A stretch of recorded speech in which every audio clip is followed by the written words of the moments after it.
नमस्कार, देशोन्नतीमध्ये मी ऐश्वर्या शिंदे आपलं स्वागत करते। दक्षिण नागपुरातील जानकीनगर येथील भूखंड घोटाळा प्रकरणात चर्चेत आलेले भाजप नेते सुधाकर कोहळे यांच्यावर सार्वत्रिक विधानसभा निवडणूक 2014च्या प्रतिज्ञापत्रात अचल संपत्तीची माहिती लपवल्याचा आणि खोटी माहिती दिल्याचा आरोप आहे। या प्रकरणी नागपूर JMFC न्यायालयाने त्यांच्या विरुद्ध गुन्हा दाखल केला होता। सध्या कोहळे हे विधानसभा 2024 ची निवडणूक पश्चिम नागपूर मतदारसंघातून लढवत आहे। यासाठी त्यांनी निवडणूक अधिकाऱ्यांकडे सादर केलेल्या उमेदवारी अर्जासोबत जोडलेल्या प्रतिज्ञापत्रात आपल्यावर JMFC Nagpur 125 representation of people act 1951 अन्वये खटले दाखल असल्याचे म्हटले।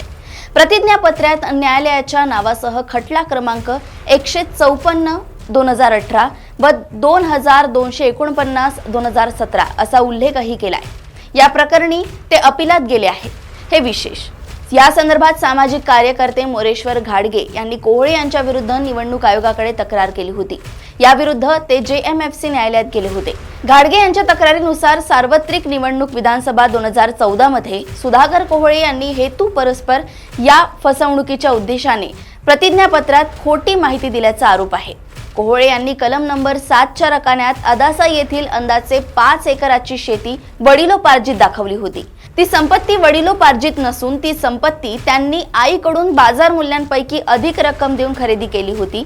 या खरेदीचा दस्त नोंदणीकृताचा व्यवहार दुय्यम निबंधक कार्यालय कळमेश्वर येथे झाला होता। त्याचा दस्त क्रमांक 13/2010 दिनांक 4/1/2010 असा आहे। अशा प्रकारे आईकडून शेती खरेदीचा नोंदणीकृत व्यवहार केल्यानंतरही कोहळे यांनी प्रतिज्ञापत्रात सदर शेती वडिलोपार्जित मिळाल्याची खोटी माहिती दिली होती।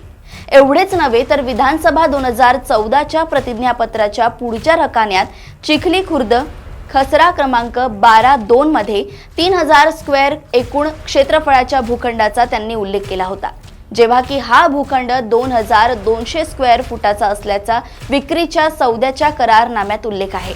तर विक्रीच्या खरेदी नोंदणीकृत विक्रीपत्रात 3200 स्क्वेअर क्षेत्रफळाचा उल्लेख आहे। तसेच या भूखंडाचा कुठलाही कर भरला नव्हता। अशा प्रकारे चर्चेत राहणारे सुधाकर कोहळे हे पश्चिम नागपूर क्षेत्रासाठी बाहेरचे लादलेले उमेदवार ठरले असले तरी त्यांच्या प्रचाराचा झंझावात सुरू आहे।